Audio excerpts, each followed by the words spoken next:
Welcome. We're David and Hillary, and this is our movie POSTview of the movie Flight Risk. If your case you're stumbling upon this and you're not sure what you found, we do a movie preview and a movie POSTview for every movie. We have the movie preview for Flight Risk on our channel, The David and Hillary Show, and you can check that out if you haven't seen the movie and you don't want to see any spoilers. We're about to spoil everything if you haven't seen it. So we're gonna dig in. This is mostly for people who have seen the movie or who just don't care about getting spoilers, and we're gonna really talk about it. But this is the movie POSTview for Flight Risk. Hillary, what did you think? Well, first of all, I liked that pretty much the entire movie takes place inside the small plane. Yeah. There's that portion before where they have to go find Winston. They track him down. And that was kind of funny. There were some humorous parts of that where they get him out of the hotel room. It's in Alaska. And then they get him to the plane. But from that point on, the whole movie takes place in that small space. I think they said online it was like 30 square feet. Yeah. So that's pretty small. It reminded me of the movie in 2024, Tom Hanks did the movie Here, where most of it took place in a really small space.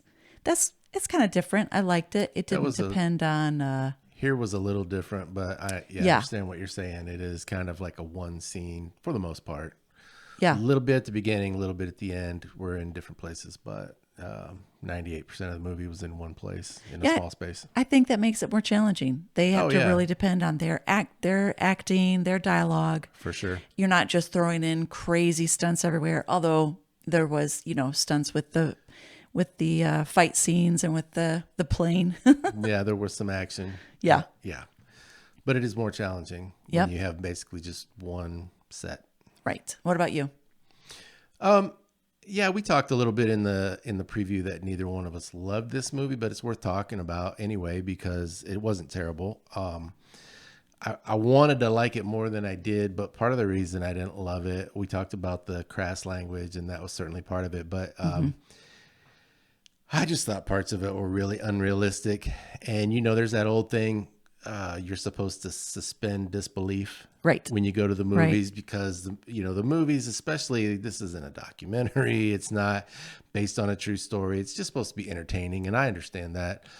But you can only suspend so much disbelief. I mean, I just thought the fight scenes and some of the things when Wahlberg's character gets tased in the neck for like 30 seconds. I mean, I've never used a taser. I've never been tased. All I know is when I see that happening on other TV shows and movies, usually it doesn't take more than 2 or 3 seconds before someone's pretty incapacitated. And he kind of just stands there and lets her tase him on and on and on and on. And then, I mean, it seemed overdone without a good point.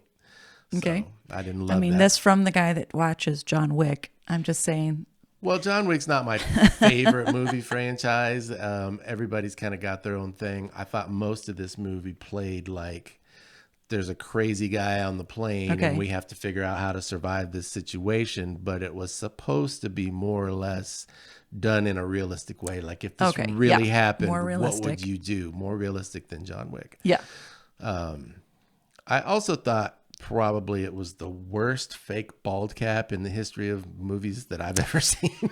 Yeah, it made me a little uncomfortable. It was so bad. How do you think that happens? This movie had a big budget. I mean, I don't know. Yeah. It's just one of those things where you go with the people involved. I expected more. So, yeah. And just Wahlberg in general, once they figure out, he did a good job kind of playing the country guy that's likable and everything until they find out who he is. And then he flips to Mr. Psycho Crazy. Right. And gross. I just thought overall, I've seen people play that type of character a lot better. Okay. And for someone that I think is a good actor, it surprised me. Like he was trying so hard. And I mean, I know there's a script and everything, but it was like, I just don't buy it. Like I never forgot I was watching a movie, Like obviously we see a lot of movies. We know we're watching a movie, but you get caught up in it and you're supposed to just be really into it. And I was like, okay, the suspense, the thriller. There were parts of it. I'm trying to like it. I'm trying to get into it. And I was, there was a while where I was like, okay, let's just enjoy the movie. But I just couldn't buy Wahlberg's character, which he was the most famous of the three. And I found that a little surprising and disappointing. I wonder if it's because we do like him so much, and secretly I wanted him to not be the bad guy. Like I was hoping that the trailers were misleading, that we were going to find out something, but no, he was the bad guy. Well, so I say this all the time. I want to like your movie. Whatever you throw at me, I'm going to try to believe it. I'm going to try to go with it. I don't want to be the movie reviewer that's just always like dogging everything everybody tries to do. That's not really the point. I don't know why. Other than what I've already said, I don't know how I can explain better why I felt like it fell short, but I just felt like it did. I really liked the relationship between Madeline and Winston. Yeah. So Michelle Dockery plays Madeline, and she's the U.S. Marshal that's bringing him back. And we find out throughout the movie that she's made some mistakes. She's back as a marshal, but with what's the phrase? Well, she would be further along in her career right now, except for the mistakes that she's made. Right. And she really has to prove herself. Yes. If this all goes sideways and she doesn't fix it, it's going to be really bad. So there's an extra pressure on her to do a good job. Yeah. And Winston, he doesn't seem like, so he's kind of like a white collar criminal, right? He's just embezzling. He's not really going to harm her necessarily. So you're not really ever afraid of that. Right. But I love their relationship because they go from being the marshal and the criminal to actually slowly realizing that they are stuck in a very small place with a crazy man. And if they're going to make it, they're going to have to be on the same team to survive. Right. And so I thought, well, that development, that character development was interesting. That was, and I liked it because I kind of liked Winston from the very beginning, even in the hotel room when he was he was a smart aleck. Yeah. He was, super smart and super funny, super smart to be able to pull off the accounting tricks that he did. Right. And, you could say it's never smart to steal from the mob, but yeah, he was likable in a lot of ways. Yeah. So I also really liked the pilot, not Mark Wahlberg's character. There is a pilot in the movie, Hassan. He is going to, on the radio, talk Madeline down so that she can get to, was it Anchorage they were headed to? Yeah. So they're headed to Anchorage. So she can get the right path and then land the plane when they get there. And so he's talking her through, and his character, I love the writing for him.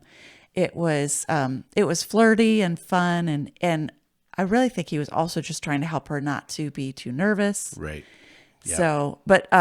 So afterwards, they show him at the end. He comes onto the tarmac, meets her there. Right. You're like, oh, this is so fun. Like maybe in your imagination, you're thinking, oh, they're going to actually go on that date and they're going to, live happily ever after. So I looked up the actor because I thought, oh, who is this? Yep. And there were two actors. Yep. There was the voice actor and then the man that shows up on the tarmac. I thought, well, oh, so what's going on? How bad is the voice actor that he couldn't even show up on the tarmac? They're both very attractive. I want to know the story. Why did you need two actors? Yeah, and I don't know. My guess is for practicality reasons. Maybe whoever was doing the voice acting, I don't know everything about everything that happens with movies, but I do know when you have characters that you hear but never see, that can be done at any point. They don't ever have to be in the same place at the same time as the other actors. You can read against a stand-in, and like character A can be talking to character B, and then A can come in and film on Monday against the stand-in, and B can come in on Tuesday and film or record against the stand-in, and they will never see each other, but they're in the same movie together. And I know stuff like that happens. So I just have to wonder when they shot the end of the movie with the on the airport runway and with the ambulance and all the things, if the guy who did the voice maybe just wasn't available that day or something. Right. You know, that's all I can figure. But it was interesting that they needed two different guys, one to talk and one to be like, hey, you made it, Hey, here but I can't am. say anything because I'm not the voice guy. That was a little crazy. Yeah. I also liked that Winston, he thinks he's going to die. Spoiler, he doesn't. But you know, we didn't know in the movie. You don't know if he's going to die or not. But Right. he regrets that he says he took the easy way out as a criminal. He said, in school I could have been anything, but I just chose to be lazy and be a criminal. Yep. And he wants Michelle.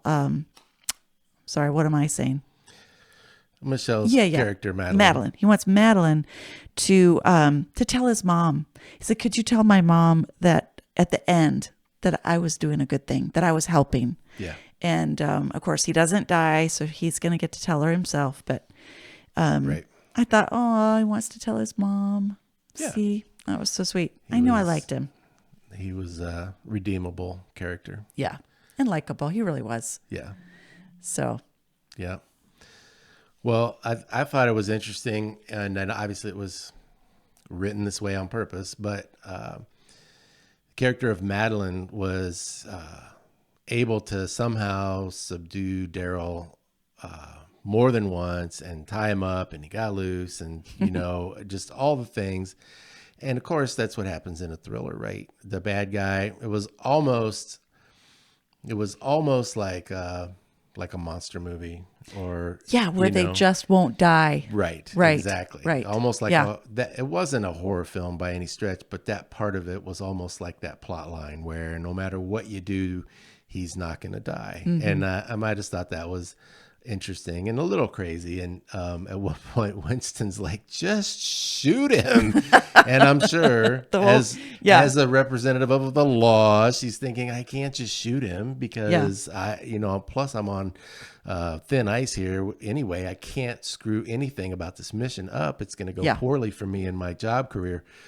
And finally she does shoot him multiple times, and it still doesn't kill him. So that was just crazy. Like he's the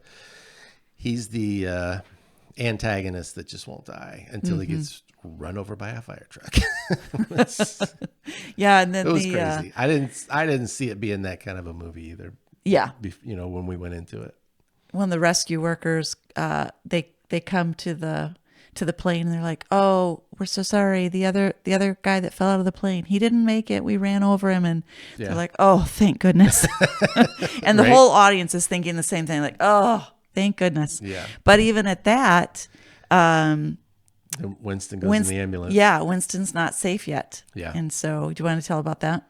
Well, I just that was a fun twist, and the fact that Madeline didn't let her guard down at the end. She still was a little bit on edge and saw another bad guy coming across the screen to be like, oh no, I think he's going to try. And she figured it out and was able to stop him too. So she really was the hero. I'm sure she got a promotion. Good job, Madeline. Yeah, but we forgot to mention that throughout part of the movie, you really don't know who to trust. Yeah. Because you realize that some of the information about this job obviously has been leaked. Yep. It's supposed to be covert, and nobody knows that they're going to get them. But obviously, somehow, Mark Wahlberg's character gets on this plane. He kills the real pilot. And as Madeline's figuring all this out, she realizes somebody is a mole. Somebody is giving out information. Yep. And she suspects that it is her director, her immediate boss. Yeah, her immediate boss. And ends up getting her killed accidentally. Yeah. She tells the big boss that she thinks that her boss is a problem, and the big boss is the problem. Yeah. So there were a lot of twists. Yeah. I mean, like I said, I really wanted to like the movie, and it wasn't terrible. There were parts of it that were, pretty good, pretty good twists, and the acting wasn't. terrible. There were just enough things that I just felt like it didn't quite reach the bar to where I could say, yeah, everybody go see it. Yeah. But Well, and the stunts, like I know it's all CGI, but the plane goes into that deep, steep dive, and I'm just thinking, there's no way they're coming out of that. right. I think one of the pilots online was making comments. He like, that plane would never have been able to. They would have ripped the wings off. And I'm thinking, okay, but we also watch the Fast and Furious, so Yeah. I mean, we are kind of looking for fun stunts, right? Right. But going through the Right. snowbank in the mountain and We're willing to suspend some disbelief. right. Yeah, when they crested that mountain and hit the snow, but not the rocks, because apparently there was Yeah. 15 feet of snow on top of that mountain. Yeah, I don't know. That doesn't seem too realistic either, but it was a cool shot. Yeah. It was a fun stunt. Yeah. So, yeah. Well, what do you think? That's about all we got to say about that, right? Let me check my notes. Yeah, I think that's all I've got. Well, thanks for joining us. We also have a podcast that it's called The David and Hillary Show. We talk about life and all kinds of stuff, not just movies. In fact, we keep the movies for the movie previews and post views. And in The David and Hillary Show, we talk about everything else. And we have a lot of fun. So if you get a chance, click on that and check that out. We'd love to have you over there. But for now, we're David and Hillary. The movie was Flight Risk, and that's our post view.